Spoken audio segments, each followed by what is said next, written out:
Whenever I start my car, the RPM is going around 1500. After 30 seconds, it's getting normal. Why is it happening? Oh, the mysteries of the internal combustion engine.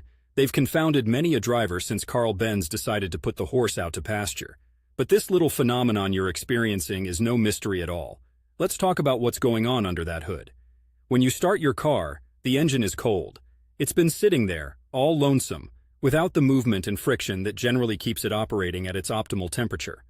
Engines need to warm up, and not just for their health, but also to perform well. In Portland, Oregon, where the rain is about as common as the despair of Blazers fans in the playoffs, cold starts are a given. Cars are like people in this way. If you yanked me out of bed, dunked me into a cold bath, and pushed me outside during one of Portland's delightful winter mornings, my body would be in shock too.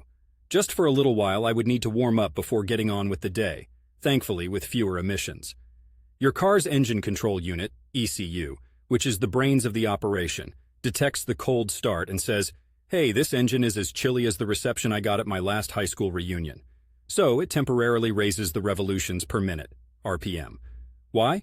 Well, it helps the engine and its various components, oil, coolant, and whatnot, to reach their ideal operating temperature a little quicker. This higher RPM state you're observing sounds like it's the engine's idle speed being increased, which is pretty standard. It's sort of like your car doing jumping jacks to warm up before a sprint.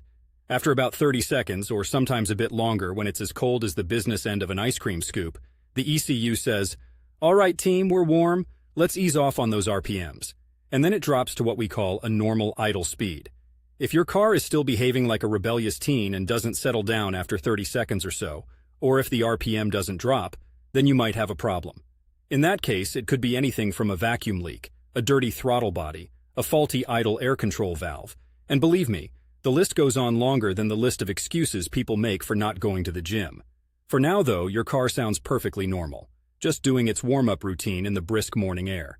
No need to be concerned unless it's accompanied by other symptoms like strange noises, warning lights waving at you from the dashboard, or an actual performance issue while driving. There we have it, the warm-up act of your daily commute. Now, if you'll excuse me, I'm off to get my own RPMs up with a brisk walk by the Willamette Sands phone, absorbing the greenery. Nature's not going to appreciate itself.